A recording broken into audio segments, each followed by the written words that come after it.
Oke, materi kali ini ceritanya adalah location strategy. Location strategy ini merupakan salah satu dari 10 keputusan penting yang ada di MO ya. Teman-teman kan waktu UTS itu maksudnya materi sebelum UTS terus perkuliahan itu kan sudah disampaikan bahwa sebenarnya di dalam MO itu ada 10 hal yang penting yang wajib diketahui, dipahami, dimengerti, dan dilakukan sama manajer operasi gitu ya. Salah satunya adalah location. Nah, location ini pemahamannya adalah kita bicara tentang lokasi kalau di bahasa Indonesia kan ya. Nanti teman-teman akan bicara tentang location dan bicara tentang layout, belajar 2 hal. Keduanya itu sebenarnya kalau dilihat sama-sama huruf L-nya, ya sama-sama bicara tentang tempat, tapi makna yang penting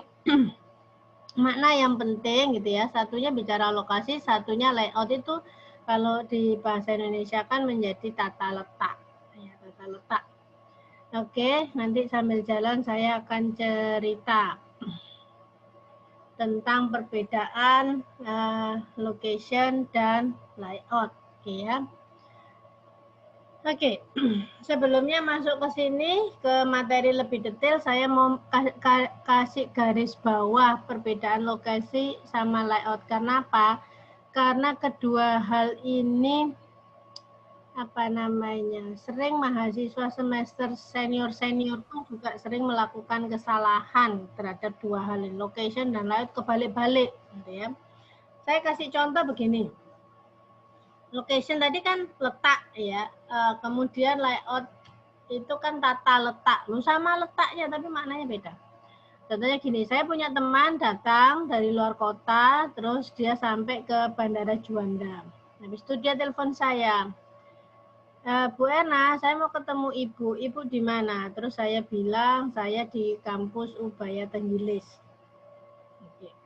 Kampus Ubaya Tenggilis itu di mana? Di Surabaya Timur. Nggak jauh lah kalau dari bandara itu masih mending karena bandara kita berada di Surabaya Timur. Kampus Tenggilis juga berada di Surabaya Timur. Oke.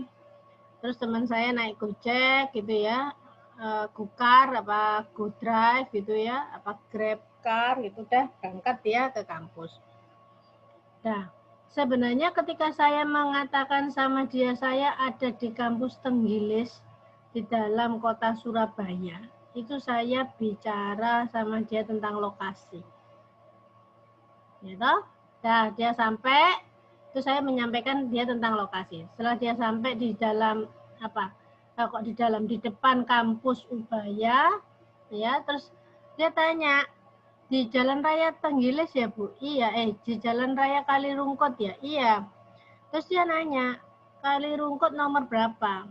Saya bilang nggak pakai nomor. Loh, lah terus sepanjang jalan itu adalah punya Ubaya. Kaya ya. Satu jalan punyanya Ubaya semua. Ya memang Ubaya gaya kalau untuk kampus Tenggilisnya itu. Jadi kalau teman saya turun, dah kamu turun situ aja masuk, itu sebenarnya kamu sudah masuk di lingkungan kampus Ubaya. Oke, teman saya turun, dia masuk. Setelah masuk, karena panjang jalannya, terus dia bingung.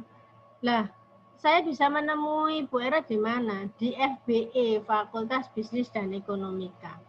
Lah ini kan sepanjang jalan, FBE itu sebelah mana?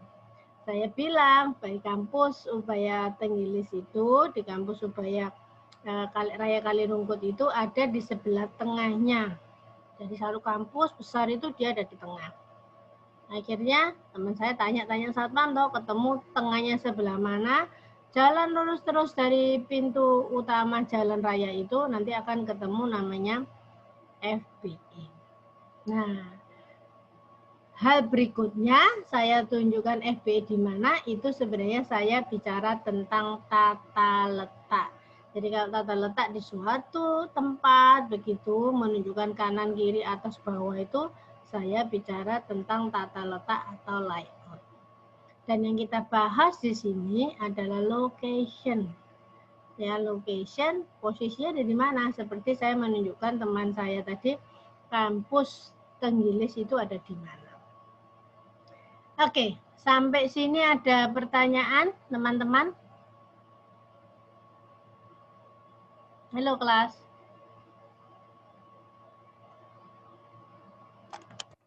Halo, kok sepi? Halo. Belum, Bu. Iya, Bu. Bisa didengar dan bisa diikuti? Bisa, Bu. Oke, saya lanjut sekarang. Kita bicara location, lokasi ya. Di sini ada tujuan pembelajaran yang kalian harus paham. Tujuan pembelajaran yang bicara tentang lokasi. Di sini kita bicara tentang 7 faktor utama gitu ya, memberikan dampak pada keputusan lokasi, terus kemudian menghitung produktivitas tenaga kerja, belajar tentang metode rating, kemudian BEP, itu terus kelima tentang gravity, center of gravity, dan terakhir bedanya lokasi untuk bisnis jasa sama bisnis industrial atau manufaktur. Ya. Oke, kita lanjut sekarang. Nah, seperti tadi saya sampaikan bahwa lokasi ini merupakan salah satu keputusan strategis yang penting di dalam MU. Kenapa ini menjadi strategis dan penting? Ya, karena lokasi itu menentukan pertama biaya, ini cost issue biaya gitu ya, yang tidak sedikit banyak dan merupakan keputusan juga jangka panjang. Nalar berpikirnya seperti ini. Saya mau punya pabrik. Pabriknya pabrik apa? Pabrik saya misalnya pabrik sepatu. Di mana di dalam pabrik ini saya akan memproduksi puluhan ribu sepatu. Nah, karena saya ingin memproduksi puluhan ribu sepatu, teman-teman bisa bayangkan pastinya pabriknya akan besar. Ya, orang kalau ada di pinggir-pinggir jalan itu memproduksi sepatu, sepasang, dua pasang, tempatnya segitu kecilnya ruwet, sumpek, kayak kecil, barangnya banyak. Belum lagi nanti perlu menerima repair. Seperti teman-teman lihat di jalan-jalan itu sebenarnya orang-orang itu memproduksi sepatu dan mereparasi sepatu itu butuh tempat, tapi tempatnya dia kecil dan itu terlihat tidak nyaman sekali dalam proses produksi. Nah, kalau ini kita pabrik, proses produksinya yang puluhan ribu, otomatis butuh tempat yang besar. Nah, kalau butuh tempat yang besar, menurut teman-teman lahan yang luas itu harganya mahal apa murah?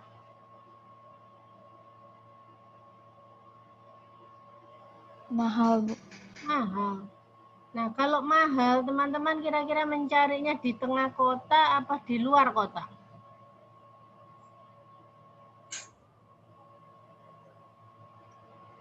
Nah, lahan yang besar, yang luas, itu kira-kira harganya mahal, enaknya nyarinya di tengah kota apa di luar kota? Luar. Luar. Kenapa? Karena di luar kota tentunya lebih murah. Secara nalar, gampangnya seperti itu. Kalau di tengah kota, cari lahan yang luas di tengah kota ya pasti biayanya mahal. Belum kita melakukan produksi itu. Maka di sini kita bisa berpikir secara ini long term decision sama cost biaya. Ya. Mungkin kalau di dalam kota sumber daya yang kita peroleh banyak. Gampang jadi tenaga kerja. Nanti kalau sudah selesai produksi jualnya gampang karena tengah kota kan pabrik sepatu. Banyak orang pasti butuh sepatu. Namun di sisi lain biaya yang dikeluarkan perusahaan untuk mendapatkan lahan itu besar sekali.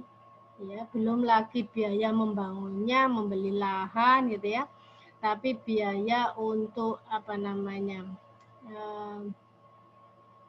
tenaga kerjanya juga akan mahal karena yang diambil adalah orang-orang di perkotaan tersebut gitu ya. Biayanya terus belum lagi nanti kalau kita produksi pabrik sepatu pasti akan ada limbah. Limbahnya itu akan mengotori lingkungan sekitar. Nah, lingkungan sekitar kalau di dalam kota yang crowded banyak penduduk akan berdampaknya itu ke banyak orang. Itu menjadi masalah lagi tersendiri. Maka akhirnya diputuskan kalau kita punya pabrik sepatu yang puluhan ribu, ya sudah pakai lahan yang besar saja, yang ada di luar kota. Harganya sudah miring, bisa mendapatkan tanah yang luas, gitu ya. Terus kemudian kalau kita di luar kota dikatakan sebagai keputusan jangka panjang, iya. Kalau kita di luar kota, perkembangan kota itu kan nggak langsung ya, pelan-pelan. Kita masih punya jeda waktu yang cukup gitu ya untuk bisa establish di situ. Ya. Dan nggak mungkin namanya pabrik itu, pabrik sepatu. Sekarang saya ada di kota mana misalnya, Pasuruan, kawasan industri Pasuruan. Nanti punya rencana 2 tahun 3 tahun pindah kemana? Misalnya daerah Probolinggo. Loh kenapa pindah? Ya pindah aja, bosan misalnya. Nggak seperti itu. Dalam mengambil keputusan lokasi suatu proses produksi, itu pemikirannya jangka panjang. Biasanya akan ditetapkan di suatu tempat sekali, penetapannya sekali, dan diharapkan untuk selamanya, bukan untuk pindah-pindah. Kalau pindah pun hanya bergeser ke kanan ke kiri, tapi tidak akan jauh-jauh lokasi tersebut. Kenapa, Bu? Karena dalam menentukan lokasi itu dalam konteks operasi ya, sangat dipikirkan tentang pertama sumber daya. Sumber daya apa? Bahan mentahnya, juga sumber daya manusianya. Ya, jadi penentuan lokasi dalam operasi itu pemikirannya panjang lama. Tentukan orangnya, sumber daya tenaga kerjanya, bahan bakunya, terus nanti transportasinya, itu ketika mau memilih pabrik lokasi di awal dipikirkan semua. Jadi ibaratnya sangat-sangat matang gitu. Nggak kayak kita pindahan rumah ya, sekarang rumah kita di mana? Dekat Tenggilis. Oh, tahunya Tenggilis itu kebanjiran, pindah lagi daerah Kertajaya. Oh, tahunya Kertajaya itu terlalu pindah lagi, enggak seperti itu. Ya, tidak seperti itu karena ini adalah menyangkut banyak aspek tenaga kerja, sumber daya, itu harus kita pikirkan. Terlalu jauh dari sumber daya atau bahan baku, baik enggak, Bu? Di sisi lain ya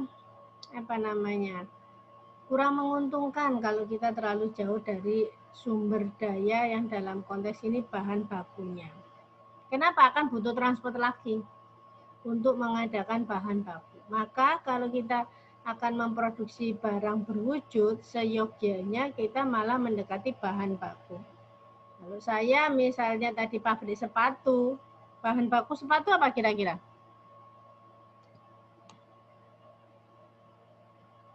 Kenapa kelas bahan baku sepatu? Karet, Bu. Ya mau gak dengar Mas? Karet. Karet. Selain karet apa? Kulit, Bu. Nah, kulit, karet ya. Berarti saya apa? Mendekati perkebunan kayaknya ya kalau karet ya. Nah, bisa berarti dekat hutan, Bu. Boleh. Lalu bisa menemukan lokasi dekat hutan. Terus kulit itu didapatkan dari sapi ya, binatang ya. Nah, apa dekat kebun binatang? Ya enggak, masuk kebun binatang dibunuhi binatangnya kan enggak. Berarti kita kalau kulit kita coba dekati daerah peternakan lokasi peternakan misalnya. Peternakan apa? Peternakan sapi misalnya. Ya. Ini yang menjadi keputusan penting di dalam kita menentukan lokasi. Ya, jadi tidak hanya biaya yang dipikirkan tapi sumber daya. Sumber daya terkait bahan baku dan tenaga kerjanya terutama ya. Oke, kita lanjut di sini. Tujuannya adalah yang pasti memaksimumkan benefit keuntungan ya, keuntungan di sini. Oke. Nah, ini tadi saya sudah cerita terkait dengan location and cost. Sampai sini teman-teman ada pertanyaan? Halo, kelas. Loh, kelasnya diam lagi.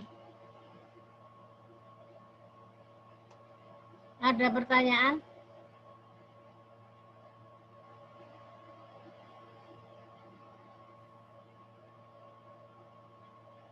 Halo.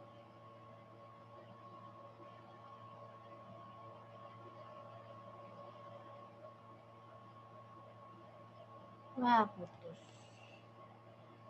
Jaringan putus.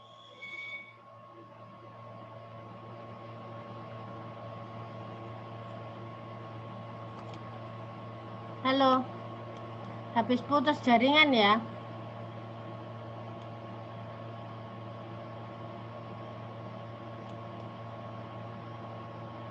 Halo, sampai sini ada pertanyaan?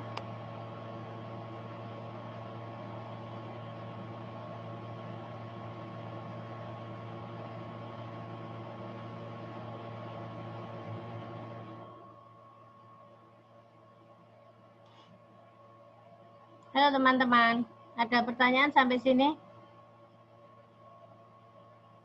Belum ada. Belum ada, Bu. Belum ada. Tidak ada, Bu. Oke, saya lanjut ya. Kemudian kita bicara di sini faktor yang mempengaruhi keputusan lokasi. Sebenarnya ada apa aja sih faktornya? Secara umum ada seperti ini. Yang pertama, globalisasi adds to complexity, driver of globalization, and then identify key success factor. Nah, teman-teman tahu bahwa ada suatu perusahaan, baik yang perusahaan nasional gitu ya, go to internasional, go globalisasi, ada juga perusahaan asing yang ingin investasi ke Indonesia.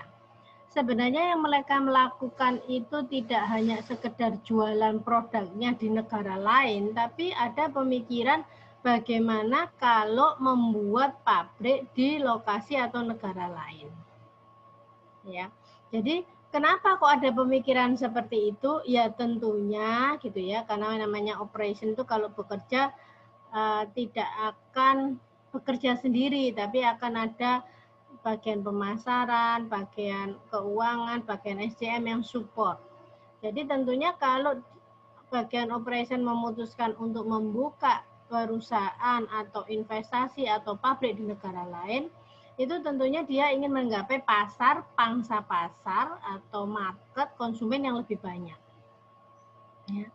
Jadi ibaratnya apa, supaya produk ini tidak hanya bisa terkenal gitu ya, tapi dia kepingin membantu memenuhi kebutuhan dan keinginan konsumen yang ada di negara lain. Maka diputuskan untuk membuka investasi atau pabrik di negara lain. Apakah tidak sebaiknya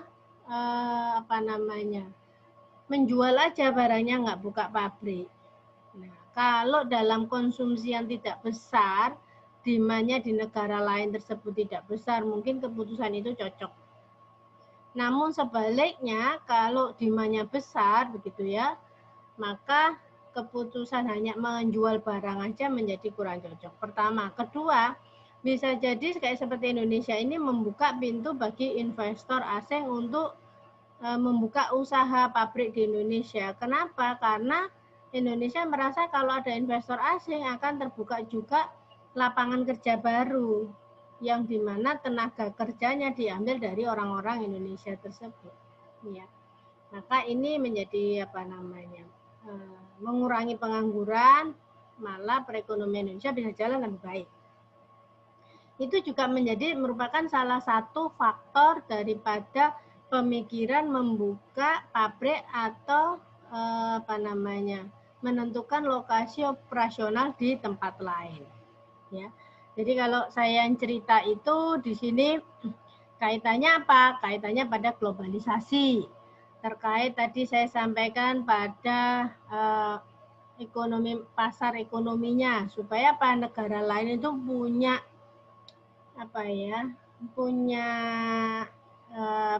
aktivitas dalam operasionalnya dalam memproduksi, di mana merekrut tenaga kerja, terjadi transfer knowledge, karena kan orang asing yang masuk, biasanya bos-bosnya itu orang asing, dia akan terjadi transfer knowledge kepada karyawan-karyawan yang dari penduduk lokal tersebut.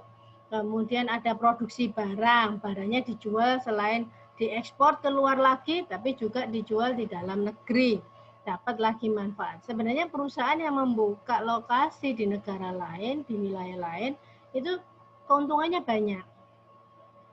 Kalau kita lihat dari sisi benefit, tapi apakah biayanya tidak sebanyak itu? Loh, biayanya justru juga banyak. Kenapa? Karena dia kan harus beli lahan itu perizinannya kan tidak gratis ya. Walaupun Indonesia membuka pintu bagi investor asing masuk, bukan berarti gratisan, enggak, bayar. Bayar apa? Bayar sewa, karena kan orang asing tidak boleh memiliki tanah yang ada di negara tersebut, nggak boleh ya, bayar berarti bayar sewa. Ya, belum lagi kalau ada tenaga asing ekspatriat itu bekerja di wilayah negara Indonesia misalnya, itu juga harus ada pelaporan dan bayar pajak sebagai tenaga kerja asing. Nah, hal-hal tersebut juga memberikan keuntungan bagi negara, ya, bagi negara. Terus kemudian di sini faktor-faktor komunikasi. Nah, ini yang penting ya.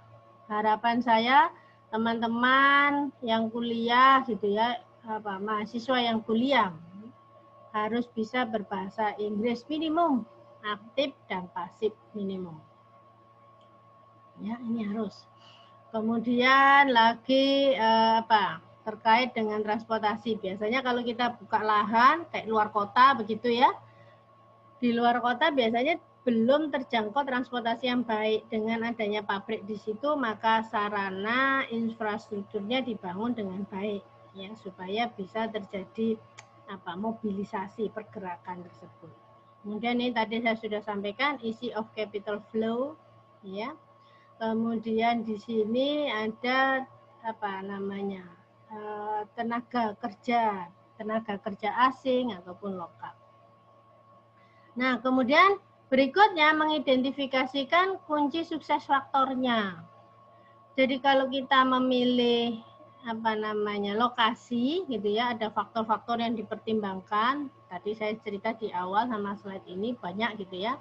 Kemudian kita harus menentukan kemungkinan kita buka lokasi baru itu hal-hal apa sih yang penting? Ya, yang penting diperhatikan begitu ya. Kalau yang di sini pertimbangannya begitu, terus kita apa yang penting? Kita lihat di slide berikutnya. Nah, bisa jadi ketika kita membuka lokasi produksi itu pabriknya itu kalau beda negara, faktor-faktor apa yang menjadi pertimbangan yang akan membuat kunci untuk kesuksesan usaha buka pabrik tersebut. Ini ada poin 1 sampai poin 6 kalau beda negara. Yang pertama di sini disampaikan terkait dengan politik. Tentunya teman-teman paham lah, kalau di suatu negara itu sering terjadi demo, sering terjadi huru-hara, masyarakatnya protes kepada pemerintah gitu ya. Kita kan sering banyak dengar ya di negara-negara lain termasuk Indonesia. Nah, itu akan menjadi suatu pemikiran penting bagi investor yang ingin buka pabrik untuk bisa melakukan proses operasionalnya di negara tersebut. Kenapa? Kalau banyak demo berarti bisa jadi negaranya nggak aman. Yang demo itu kan rata-rata para buruh, ya toh? Para buruh. Kalau para buruhnya demo, nggak bekerja akhirnya. Nah, kalau nggak bekerja, ya nggak ada pemasukan, nggak ada produksi. Justru akan merugikan para investor. Ya kalau cuma demo-demo ke pemerintah. Nah, kalau terjadi pengerusakan, bisa jadi pabrik itu akan mendapatkan dampaknya akibat ulah para pendemo tersebut. Ya. Jadi akhirnya apa? Kalau kita mau memilih lokasi di negara lain untuk proses produksi, kita lihat poin pertama ini dulu. Bagaimana kondisi politiknya, bagaimana peran pemerintah dalam menjaga stabilisasi keamanan negara, ya toh.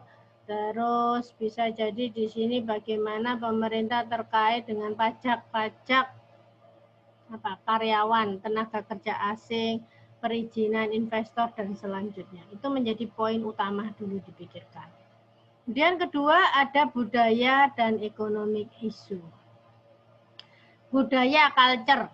Ada yang bisa memberikan contoh di sini? Mungkin teman-teman yang dari luar pulau kan banyak itu pabrik-pabrik di luar pulau yang menggunakan tenaga asing, terus bagaimana kaitannya dengan budaya setempat. Halo kelas, ada?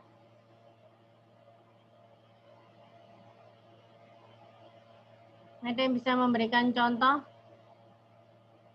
Sisi positif boleh, sisi negatif boleh. Halo?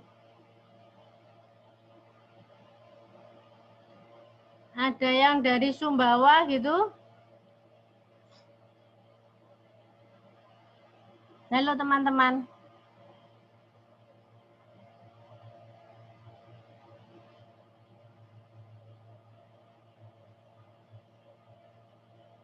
Halo, lo kok diam semua? Nggak ada yang menjawab. Sumbawa, Kalimantan, terus apalagi Sulawesi, ada yang bisa memberikan contoh?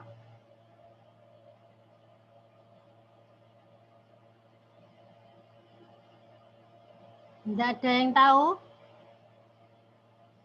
Saya berikan contoh begini misalnya ya. Saya buka pabrik di mana? Di daerah Indonesia Timur. Ya, Indonesia Timur itu mana? Ya, taruhlah Sumbawa ke sana lagi ke Irian Jaya sana lebih ke timur lagi, Flores dan seterusnya. Budaya kenapa? Orang-orang di sana itu bisa kita bilang agak sulit maju ya. Agak sulit maju. Kenapa? Kayak contohnya Timor Leste itu ya, Timor Leste aja ya saya anggap. Orang mau buka investasi di situ tuh mikir 1000 kali. Ya, walaupun pemerintahnya memberikan kemudahan yang sangat gitu ya untuk investasi, tapi ogah, investor ogah. Kenapa? Yang dipikirkan adalah culture-nya budaya. Kenapa? Orang sana itu tidak rajin bekerja.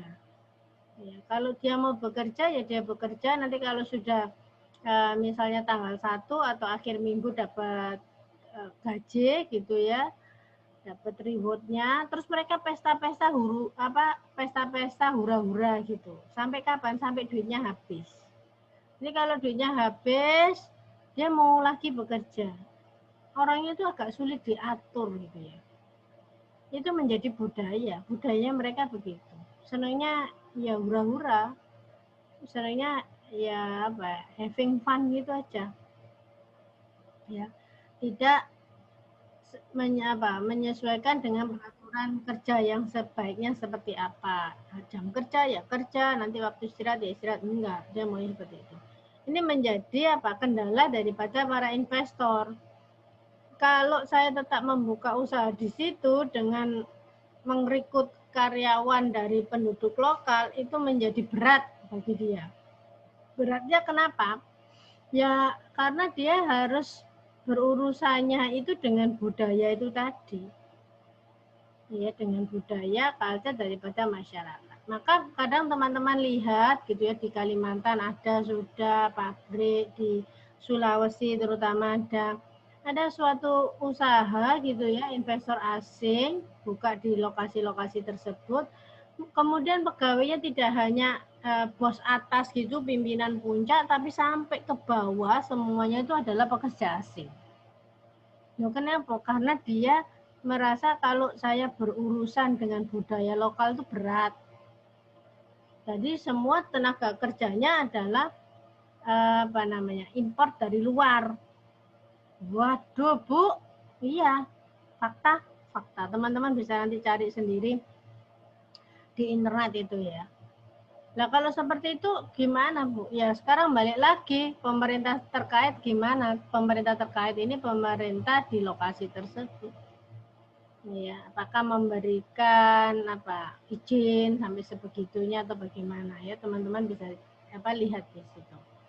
Tapi itu merupakan pemikiran daripada investor kalau ingin membuka pabrik di sana ya. Culture dan ekonomi terkait dengan lokasi tersebut ya, standar kemampuan masyarakat tersebut. Bisa jadi kita memproduksi barang yang hitungannya kelas atas, tapi daya belinya masyarakat sekitar nggak mampu. Lah kan sebenarnya rugi. Lo kan bisa dijual keluar, iya, tapi coba dipikirkan. Proses operasionalnya ada di lokal, begitu ya, terus nanti kalau udah barangnya jadi dikeluarkan lagi, diekspor lagi keluar. Berapa biayanya? Atau apakah mending produksi aja di negara setempat, di sana nanti dijual di masyarakat dan dieksporkan, dia dapat 2 kali keuntungan ya. Ini juga merupakan pertimbangan ekonomi biaya. Banyak juga investor berpikiran kepingin memproduksi barang di Indonesia aja karena tenaga kerja Indonesia itu murah-murah. Ya, memang itu adalah paradigma pemikiran zaman dahulu kala. Dianggap orang Indonesia itu berpendidikannya masih rendah, masih nurutan, yang penting kerja, gitu ya.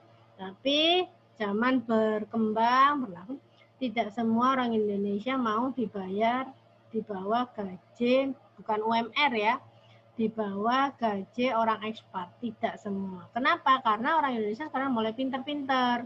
Dia minta sebanding dengan para ekspat karena kemampuannya ya sama dengan para ekspatriat atau tenaga asing tersebut. Ya ini. Kemudian ketiga, lokasi daripada pasar, tadi saya sudah cerita ya. Ada enggak konsumen yang mau membeli produk tersebut? Terus keempat, terkait dengan tenaga kerja, kepandaiannya, sikapnya, produktivitasnya, biayanya. Ini terkait dengan berapa banyak gaji, besarnya gaji daripada tenaga kerja, keterampilannya ya.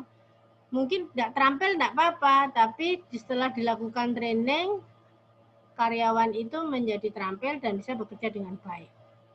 Nggak masalah kan, training beberapa kali atau sekali 2 kali begitu, terus karyawannya bisa menyesuaikan, penduduk lokal yang ada di situ bisa menyesuaikan bekerja dengan ritme daripada pabrik asing tersebut, nggak masalah. Attitude, nah ini tadi saya cerita yang kayak di Indonesia Timur. Attitude-nya begitu berat, makanya apa? Orang Indonesia Timur tuh sulit diajak maju. Karena yaitu tadi, kepinginnya hidup enak, menikmati kekayaan alam Indonesia. Nah, tapi kan tidak ada ceritanya, orang mau enak itu terus tidak ada upaya yang sama sekali, nggak bisa. Ya. Nah, kalau sudah begitu repot. Itu kalau teman-teman mengikuti beritanya, Timor Leste itu presidennya aja sampai kewalahan, kepala negaranya itu sampai kewalahan. Bagaimana bisa ada investor masuk di situ, terus kemudian mengembangkan usahanya, merekrut tenaga lokal, berkembang negaranya gitu, sulit. Karena masyarakatnya sendiri itu mindsetnya sudah berbeda gitu ya. Mindsetnya berbeda, itu sangat dipengaruhi oleh budaya daripada masyarakat. Attitude-nya juga berbeda. Oke ya. Kemudian next ini supplier. Availability of supplies, communication, energy. Suppliernya bagaimana? Ada enggak? Jangan hanya terima produksinya saja di negara tersebut tanpa memikirkan keberadaan supplier atau bahan mentah. Ya, ini penting sekali. Bisa jadi bahan mentahnya diimpor lagi dari negara asing lagi. Lah kan double biaya kalau begitu. Sebenarnya banyak sekali investor asing yang suka kepingin investasi di Indonesia. Why? Karena Indonesia kaya. Zaman dulu Anda kecil gitu dikatakan Indonesia kaya. Apakah benar kaya? Oh iya, kaya sekali. Hasil tambang kita itu hampir semua mineral dunia itu ada di Indonesia. Tinggal kita punya keterampilan, paham atau tidak untuk bisa menggali potensi tersebut. Itu yang ada di dalam tanah, yang di dalam laut itu juga banyak. Kemudian yang di atas daratan, wah banyak, mau kasih tanaman aja apapun tumbuh. Tanaman hawa dingin ya bisa tumbuh, tapi ditanamnya di daerah pegunungan sana. Gunung kita punya, gunung yang ada esnya kita juga punya, ya sana di Irian Jaya. Sebenarnya banyak sekali yang kepingin ke sini karena semua ada. Yang menjadi problem, masyarakat kita belum terlalu mampu untuk menggali semua potensi itu dengan daya upayanya sendiri. Maka itu sama pemerintah diajaklah investor asing untuk bisa masuk ke Indonesia untuk menggali potensi itu bersama-sama. Nah, kalau sudah bersama-sama nanti kepengenannya pemerintah terjadi transfer knowledge. Transfer knowledge itu apa? Kepintaran orang asing itu loh ditransferkan ke lokal masyarakat Indonesia. Pekerja tersebut. Jadi kalau sudah pintar, ya kamu galilah sendiri potensi Indonesia dengan upaya yang sendiri begitu ya. Dan jangan minta tolong orang asing. Karena perjanjian dengan orang asing pun pemerintah juga batasi tidak seumur hidup sekian puluh tahun. Ya. Oke, berikutnya nomor 6 terkait dengan nilai tukar uang. Ya, nilai tukar uang. Saya cerita sedikit di sini ya, nilai tukar uang. Zaman dulu sekali, kalian mungkin belum lahir, sekitar tahun 90-an ke bawah, itu investor asing sudah ada di Indonesia, buka pabrik macam-macam itu di Indonesia sudah ada. Barang yang sudah diproduksi dari pabrik itu dijualnya ke luar negeri, ya, di luar lagi diekspor lagi. Terus yang lokal nggak dapat, enggak. Kenapa, Bu? Karena asumsinya orang lokal itu belum punya daya beli sebagaimana harga cost production daripada perusahaan tersebut itu. Terus kaitannya dengan exchange rate itu apa? Nah, pada saat itu nilai tukar dolar terhadap rupiah itu ibaratnya pada waktu itu ya cukup tinggi. 1 dolarnya sekitar 2000-an. 2000 something gitu ya. Sekarang kan sudah menginjak 15-14 ribu. Waktu tahun itu 2000-an something. Nah, karyawan Indonesia itu dibayarnya pakai rate rupiah. Tapi padahal dengan kemampuan yang sama begitu ya. Kemampuan yang sama kalau di luar negeri itu lebih-lebih sampai 5 kali lipat. Dan yang gilanya lagi, zaman dulu tidak ada pembatasan bahwa kalau kita bertransaksi mata uang asing di lokal, di Indonesia, bertransaksi gitu ya, dengan mata uang asing, zaman dulu nggak apa-apa. Jadi ibaratnya rupiah itu benar-benar terpuruk sampai ke jurang yang paling dalam.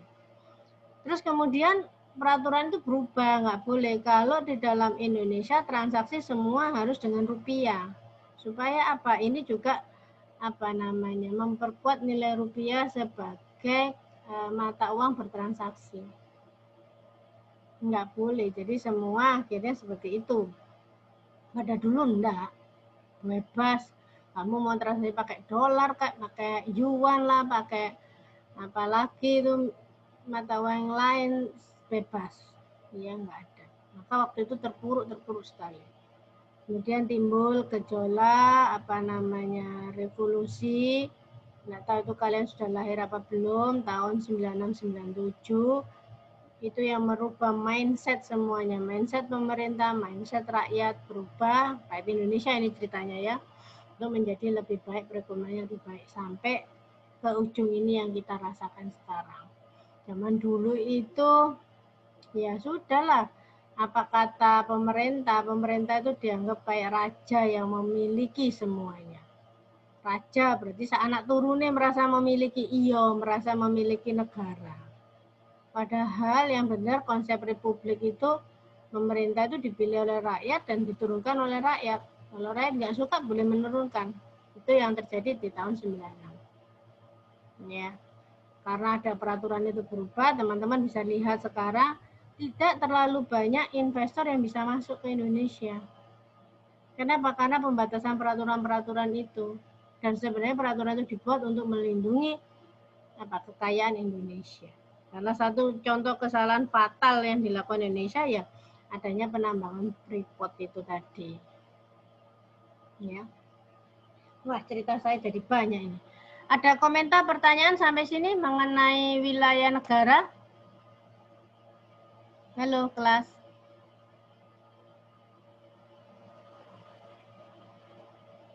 Halo kelas, ada pertanyaan mengenai wilayah negara?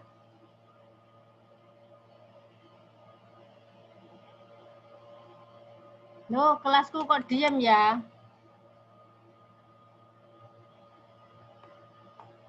Halo. Halo teman-teman, ada pertanyaan enggak? Belum ada, Bu. Belum ada, Bu. Oke. Tadi kalau negara, bagaimana kalau wilayah? Nah, ini teman-teman bisa, maksudnya wilayah Pak, kondisinya lebih sempit ya.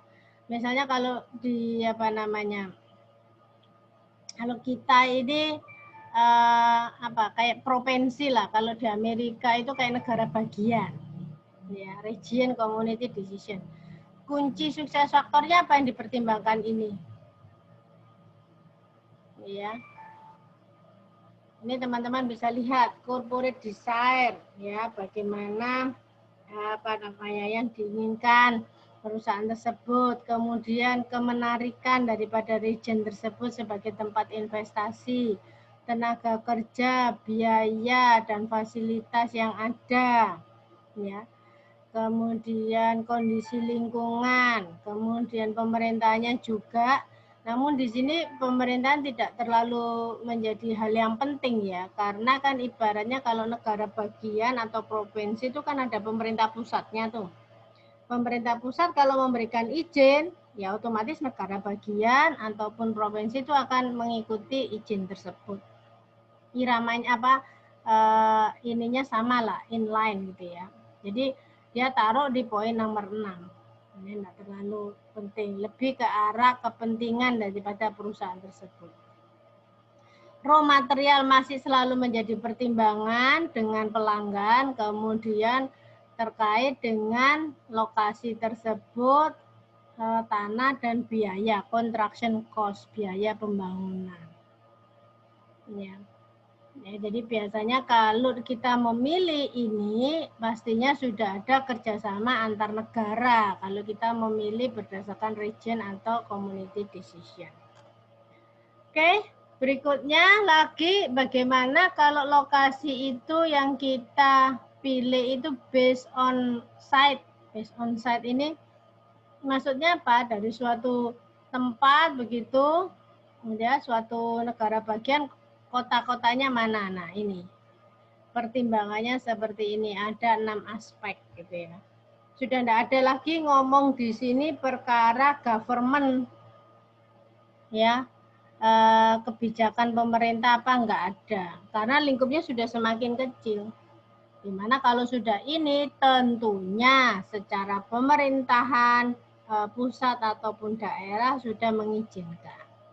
Ya, sehingga pemikirannya lebih taktis lagi, keputusan pelaksanaan pemilihan lokasi, key success faktornya akan lebih taktis lagi. Taktis itu apa? Lebih ke arah pelaksanaan beneran itu gimana ya? Itu. Oke, di sini teman-teman bisa lihat tabel apa? Ranking daripada tingkat persaingan. Indonesia ada enggak ya di sini? Oh, enggak ada Indonesianya, adanya Singapura. Tapi ini tahun 2015 ya. Tentunya jangan dibandingkan dengan yang sekarang. Sekarang ini kan pandemi ya. Indonesia aja sudah mulai ini apa namanya? Resesi. Oh, kok Indonesia, Singapura yang sudah jelas-jelas resesi. Indonesia baru masuk ke resesi. Kalau Singapura sudah resesi. Maka data ini di tahun 2020 apalagi dalam kondisi pandemi sudah tidak relevan. Oke, kita lanjut sekarang yang tadi kita banyak bahas tentang tenaga kerja, produktivitas daripada tenaga kerja. Nah, ini juga menjadi hal yang penting gitu ya bagi para investor dalam menentukan lokasi. Kenapa? Tentunya akan mencari tenaga kerja yang mahal atau yang murah. Halo teman-teman. Mencari tenaga kerja yang mahal atau murah? Mahal. Murah. Murah. Kalau ini ada contohnya di sini South Carolina ya, California itu mestinya. South California sama Meksiko milih mana? Halo. Yang dipilih yang mana? Kalau menentukan lokasi berdasarkan tenaga kerja.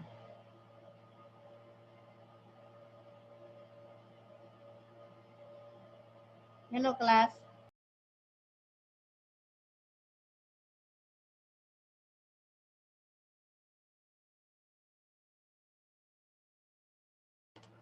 Tadi putus, saya lanjut share lagi ya. Oke kelas.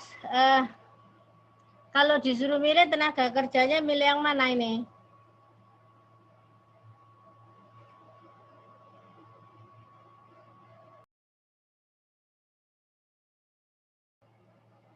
Halo. Putus lagi ya tadi. Ya, Bu. Yuk, saya lanjutkan. Ini untuk tenaga kerja milih yang mana ini? Yang di California, ini bukan Carolina ya, California atau Meksiko. California, Bu. Gimana? California, Bu. Iya, kenapa? Karena terhitung lebih murah. Ya, berarti di sini kalau kita akan menentukan lokasi, apakah investor akan memikirkan ini? Loh ya pastilah, jangan sampai tenaga kerjanya mahal. Ya, tenaga kerjanya mahal. Makanya itu Anda lihat negara-negara maju begitu tuh. Kalau buka cabang kan negaranya kayak India, Indonesia, kayak begitu-begitu yang dicari. Karena apa? Tenaga kerjanya murah. Terus produktivitasnya itu, Bu. Nah, produktivitasnya ini kan terkait dengan bagaimana dia banyak menghasilkan output. Ya, outputnya berapa. Nah, outputnya itu tentunya ya tergantung daripada keterampilan karyawan tersebut. Kalau karyawannya terampil akan menjadi banyak outputnya. Nah, kalau outputnya sedikit, Bu, ya kan kita bisa memberikan pelatihan. Ilmu SDM-nya Anda pakai, memberikan pelatihan supaya kinerjanya bisa meningkat. Gitu. Oke, saya lanjutkan di sini terkait apa tadi penjelasan exchange rate tadi sudah, cost tangible tadi yang terkait tenaga kerja, kemudian di sini intangible di mana diberikan apa pendidikan, terus public transportasi gitu ya, quality of life-nya, penataan apa namanya kebiasaannya gitu, termasuk biaya-biaya yang harus dikeluarkan oleh para investor untuk memberikan suatu pendidikan ataupun suatu treatment. Oke, ini tadi saya sudah menerangkan terkait politik, terkait lagi dengan value, nilai-nilai yang diyakini oleh masyarakat setempat begitu ya. Nilai-nilai diyakini sama masyarakat setempat bagaimana? Kayak gak usah jauh-jauh lah kayak Indonesia lah. Indonesia ini apa? Indonesia ini kan bisa dibilang 80% masyarakatnya adalah beragama. Tidak hanya agama KTP loh ya, tapi agamanya itu benar-benar dijalankan. Sehingga apa? Setiap ada problema apapun, kesulitan hidup apapun, mereka kembalikan lagi kepada kepercayaannya itu masing-masing. Nah, apakah itu mempengaruhi? Loh iya. Karena yang ditakuti itu bukan lagi sekedar antar manusia, tapi yang ditakuti adalah yang maha kuasa itu tadi. Itu akan membuat pola pola daripada kehidupan masyarakatnya itu yang lebih religi gitu ya. Oke, kita lanjutkan. Ini terkait clustering yang ada di luar negeri ya. Oke, kita lanjutkan sekarang bicara tentang metode rating. Ya. Si investor tersebut atau keputusan dalam mengambil lokasi yang mana tentunya tidak hanya pada satu lokasi, ya, tapi akan ada beberapa pilihan. Nah, kemudian bagaimana memilihnya? Kita bisa menggunakan metode rating ini. Kita lihat saja langsung melalui contoh. Tahapannya teman-teman bisa melihat dari slide ini ya, ada berapa 6 tahapan. Namanya tahapan juga harus urut ketika melakukan. Tapi saya akan langsung aja pakai contoh.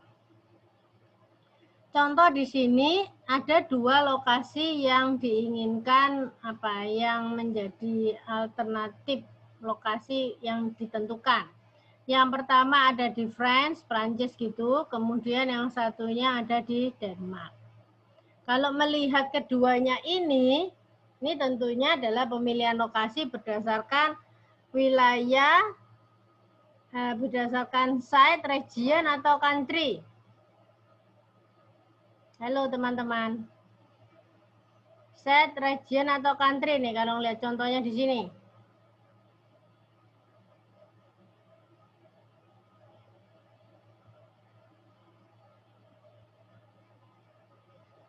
Halo kelas, berdasarkan? Ayo, ini kan contohnya ada France sama Denmark, Perancis sama Denmark. Ini kalau yang tadi saya ajarkan loh, keputusan penentuan lokasi bisa berdasarkan negara, wilayah, atau site kota. Ini berdasarkan apa berarti? Negara, Bu. Aku enggak. Negara. Kenapa? Negara, Bu. Negara. Nah, kalau negara, teman-teman lihat slide yang tadi, kan ada 6 itu. Nah, terus kemudian kita masukkan di sini kunci sukses faktornya. Kok enggak persis, Bu, sama yang di slide? Iya, kita ngambil langsung yang spesifik. Tenaga kerja kan ada tadi dalam slide sebelumnya. Kemudian people to car ratio. Ini terkait dengan mobilisasi. Kemudian capital income. Capital income ini terkait dengan ekonomi, kemudian pajak, kemudian terkait dengan pendidikan dan kesehatan. Faktor-faktor ini kita ambil karena ini kan berdasarkan negara seperti slide sebelumnya. Oke ya. Di sini dituliskan lebih spesifik gitu ya. Kalau ekonomi kan sebenarnya banyak hal yang bisa dilihat. Kita ambil spesifik. Dah, kita tentukan ada berapa? 5. Yang menentukan siapa ya? Kita yang akan memilih lokasi. Di mana kelima-kelimanya ini ada di France maupun ada di Denmark. Oke ya. Sudah selesai. Kita taruh seperti ini. Kemudian kita menentukan bobot. Ya. Bobotnya ini kalau dijumlah harus 100 ataupun 1. Ya. Terserah mau dibuat 100% boleh, buat 1 juga boleh.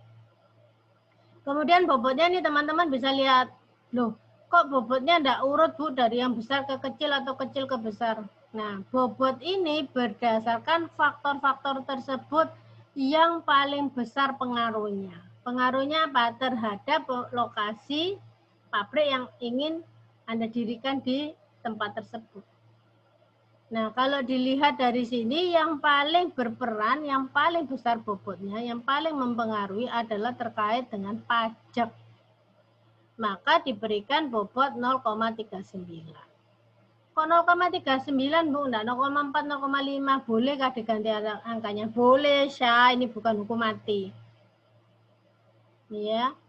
Bobotnya ini diberikan di dalam contoh 0,39. Nah, terus yang paling kecil apa bobotnya? Halo kelas, bobotnya yang paling kecil apa? People to car ratio. People to car ratio mobilisasinya. Berarti nggak ada masalah itu orang mobilisasi. Ya, misalnya kita cari pabriknya jauh gitu di Perancis tapi di luar kota pinggiran Perancis nggak apa-apa. Orang masih bisa menjangkau masih. Kita berikan bobot yang paling kecil. Begitu pula bobot-bobot yang lain pemikirannya sama. Ya. Terus kalau sudah selesai bobot sama ini sudah ditentukan, terus kita nilai. Kita tengok kalau friends ini. Untuk tenaga kerja kasih nilai berapa ya? Yo kasih nilai 70, di mana maksimumnya adalah 100. Ya.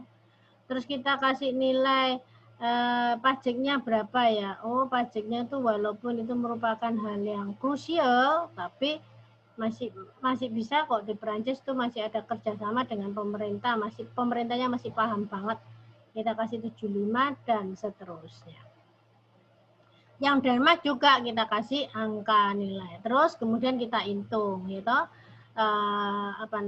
Skornya kalikan bobot masing-masing, teman-teman bisa lihat di sini. Akhirnya dijumlahkan bobotnya. Dipilih yang terbesar apa yang terkecil?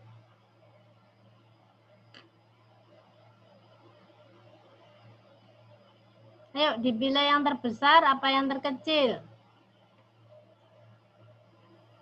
Besar kayaknya, Bu. Terbesar, nilainya 70,4. Oh, berarti kalau begitu saya ada dua alternatif, milih Perancis apa Denmark, ya otomatis milih Perancis karena berdasarkan metode rating ini nilainya yang paling besar. Apakah metode rating ini hanya untuk memilih lokasi? Enggak. Misalnya Anda punya 10 pacar, begitu ya.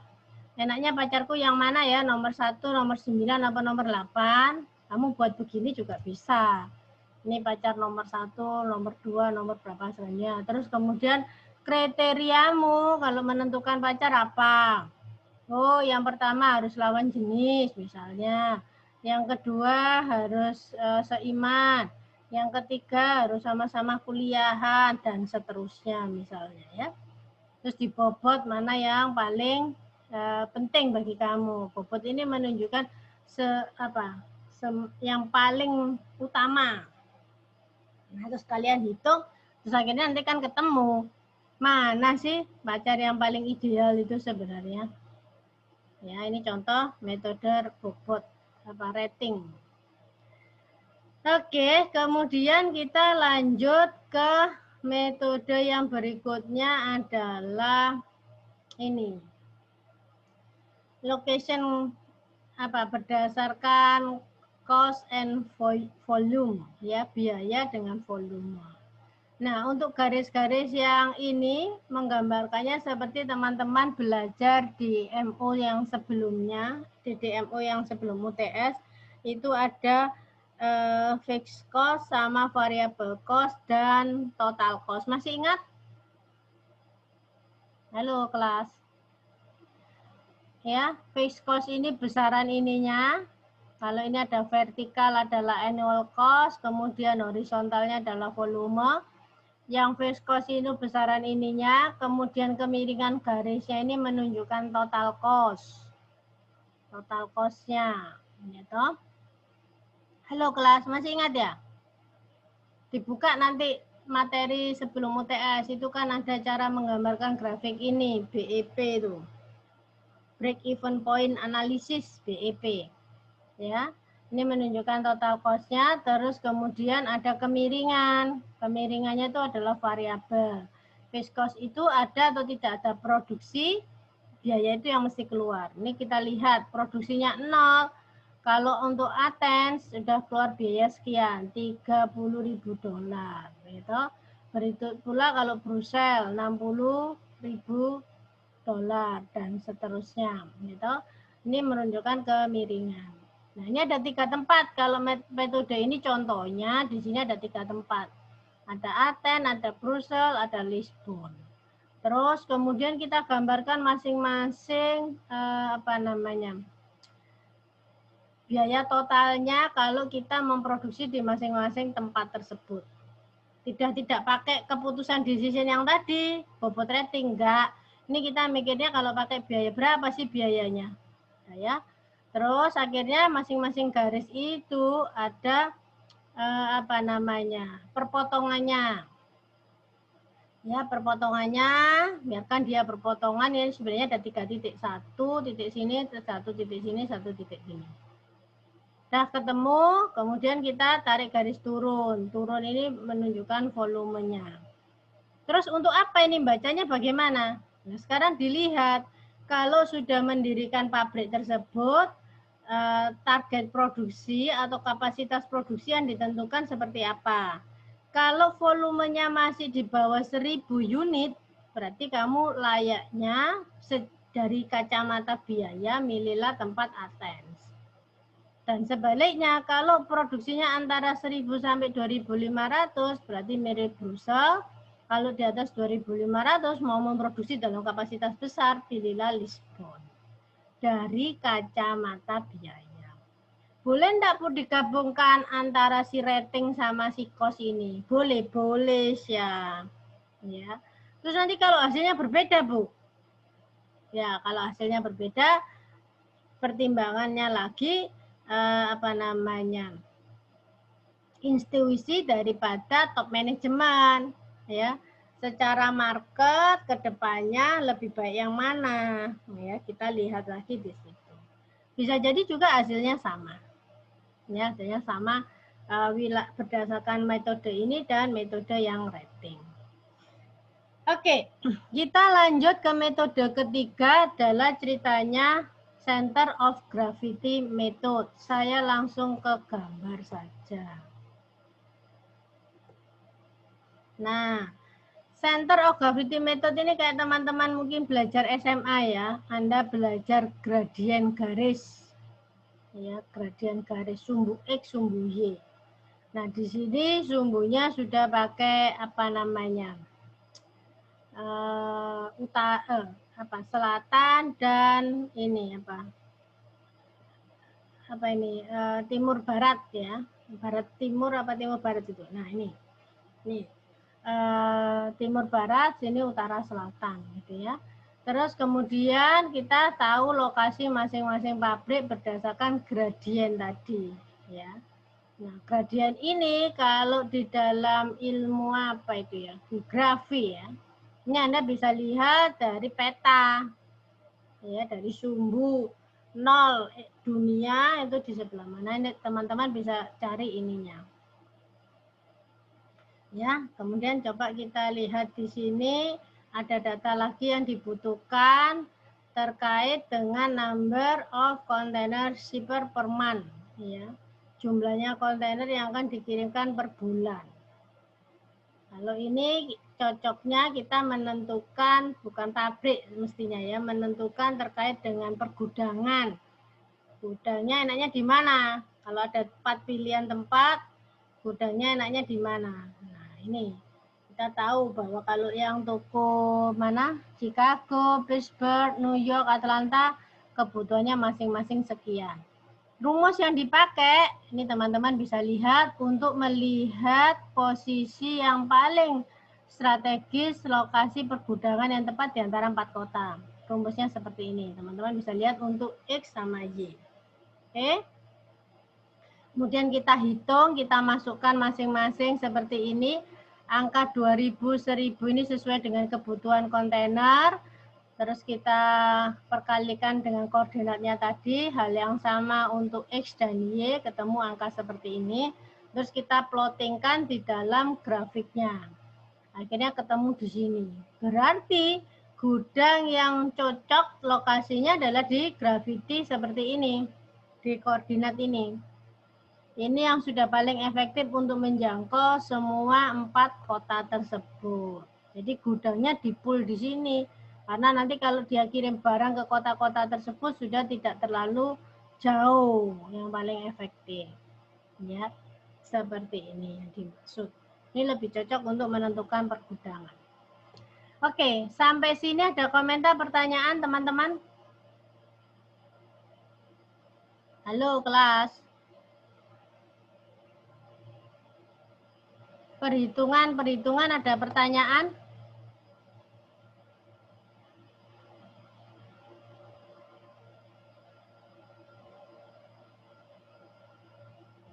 Halo?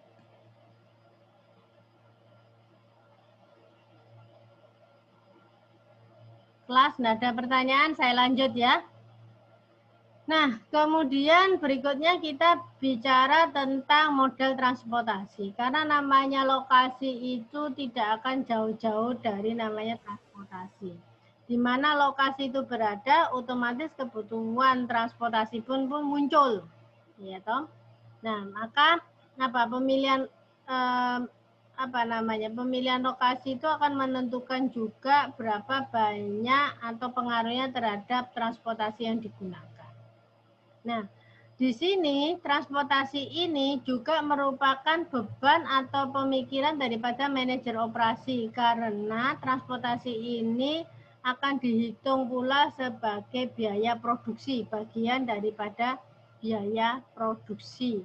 Maka itu ketika kita menentukan lokasi jangan pernah sampai lupa transportasinya bagaimana. Transportasi itu tidak hanya sekedar media apa yang dipakai transportasi, tapi juga sarana, prasarana ataupun infrastrukturnya yang dibutuhkan dalam apa? Perpindahan barang tersebut. Yang dipindahkan tidak semata-mata bahan baku, tapi juga bahan jadi, ya. Ini teman-teman kemarin waktu Konfit kampanye visit virtual dengan blibli.com ikut enggak? Halo kelas, ikut enggak?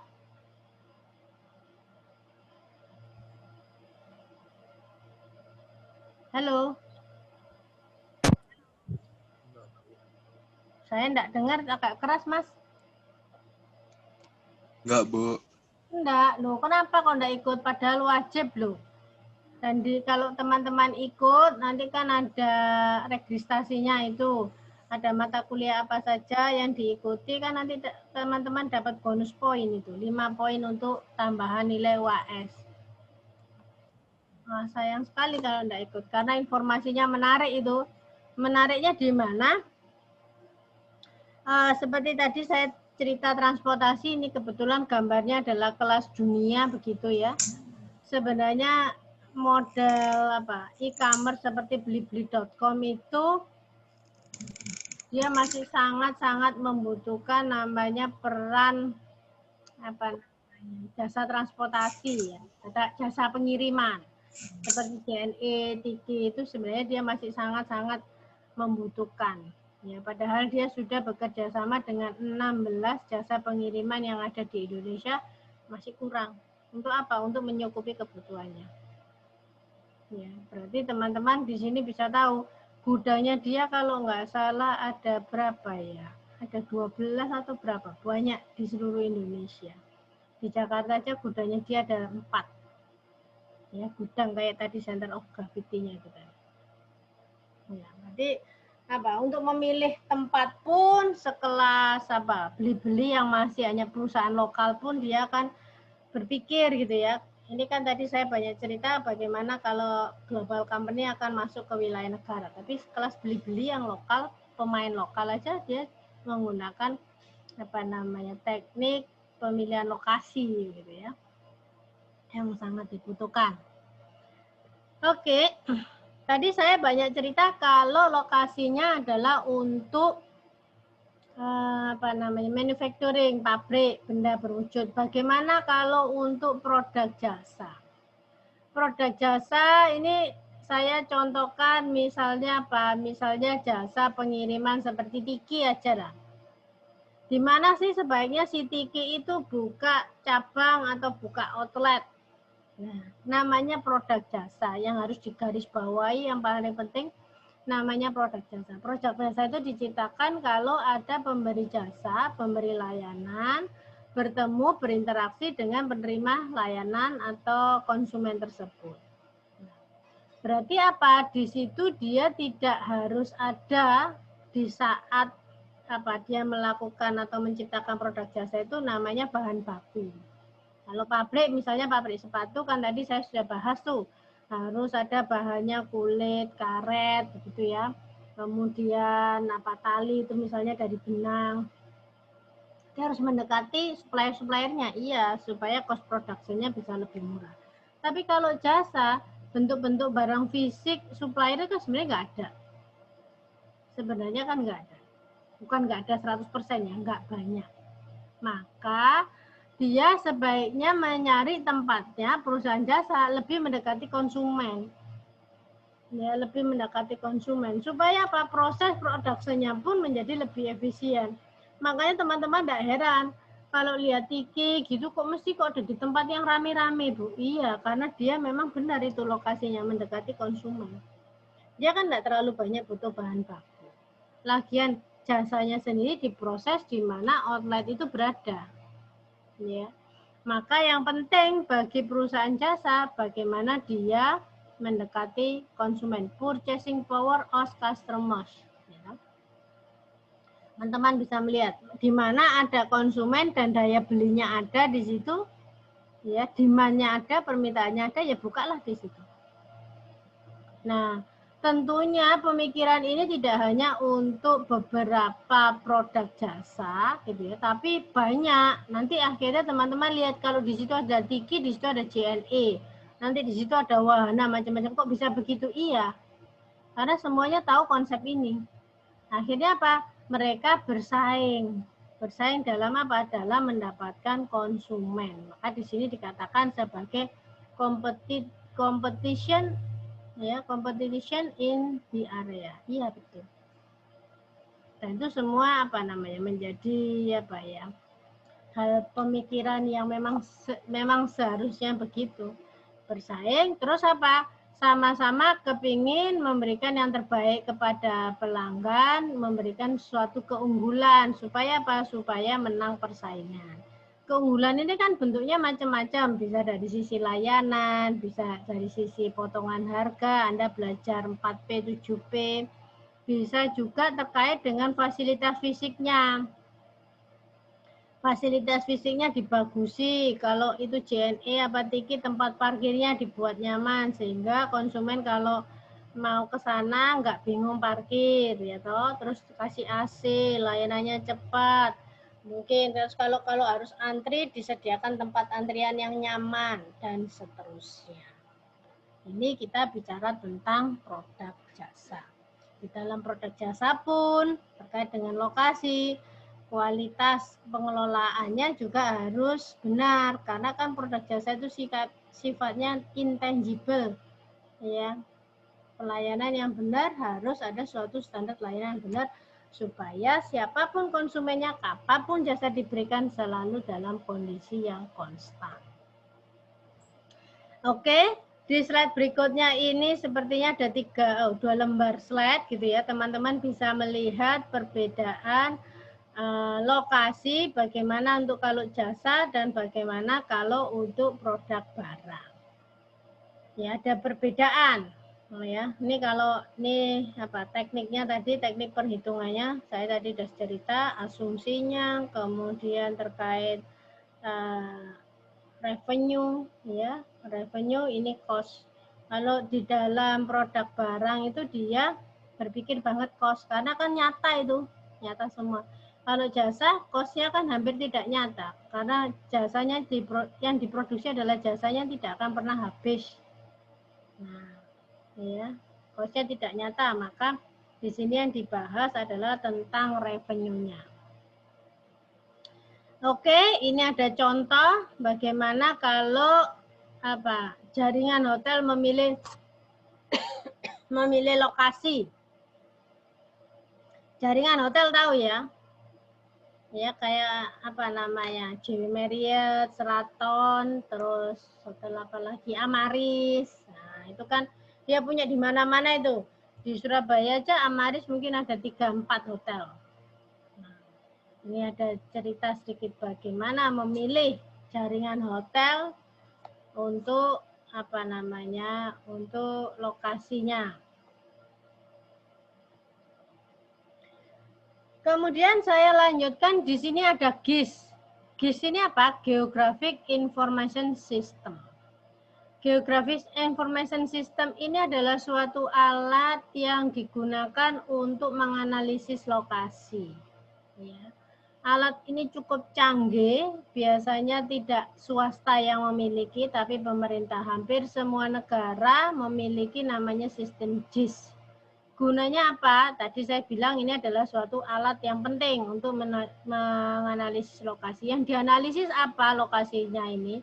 Yang dianalisis lokasinya melalui GIS ini kita bisa melihat kontur tanahnya. Kontur tanah itu apa ya? Naik tingginya tanah itu di pegunungan apa daratan gitu ya.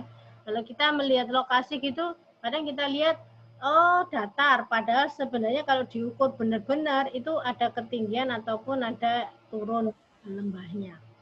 Nah, selain melihat kontur tanah, melalui GIS ini bisa dilihat mineral apa yang ada di dalam tanah tersebut sampai kedalaman sekian kilometer. Mineralnya yang ada di dalam tanah. Apakah hanya itu? Enggak. Terus tingkat kesuburan tanah juga bisa dilihat. kemudian kedekatan dengan wilayah lainnya karena dia lihatnya dari atas gitu, kayak pakai helikopter gitu ya, pakai satelit ini ngelihatnya. Satelit itu yang nyewa kan ke kebanyakan negara-negara. Ya dari satelit itu bisa kepotret semuanya. Nah, terus gunanya untuk apa di sini? Ya itu tadi, di mana pemerintah bisa memetakan wilayah-wilayah mana yang bisa digunakan investor asing untuk melakukan investasinya. Ya, apa namanya? Kalau investor asing misalnya kayak di Kalimantan itu kan banyak penambangan batu bara, di sebelah mana dia mau taruh penambangannya? Apakah benar yang di situ memang potensinya batu bara ataukah hanya batu bara saja ataukah tanpa ada batu baranya? Ya, ini JIS. Jadi ibaratnya ini adalah suatu apa ya? Analisis lokasi yang lebih kompleks, more complex than geographic analysis. Ya, lebih ke arah ya geografiknya daripada alam tersebut. Ini Anda dapat lihat di sini. Oke, contohnya GIS seperti ini, ya. Ini bacanya lewat satelit yang memotret wilayahnya mana yang dimaui, terus kemudian dia potret. Kemudian merah, kuning, hijau ini ada suatu tanda-tanda yang menunjukkan itu apa, gitu ya. Itu danau, pegunungan, dataran rendah atau apa, begitu ya. Oke, materi saya sudah habis terkait dengan lokasi.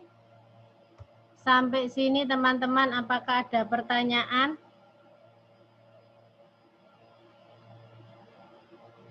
Halo kelas.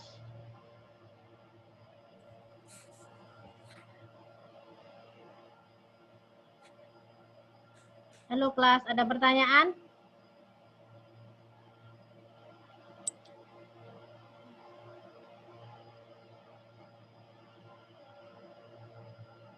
Cukup jelas, terima kasih Dewi. Yang lain ada pertanyaan? Kalau enggak ada, saya akhiri kuliahnya, nggak apa-apa ya?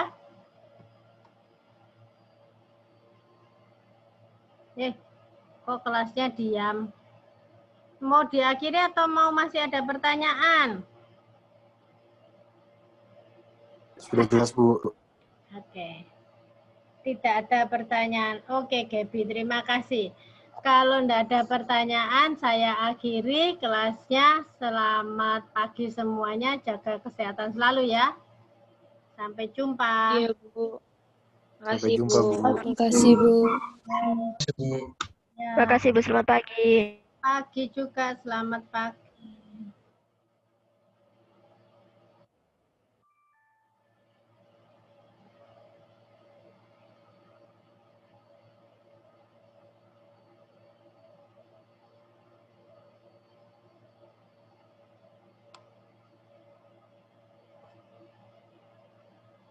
Ini ada yang tinggal di sini. Bisa jadi kelasnya selesai, enggak tahu nih. Pagi, Bu.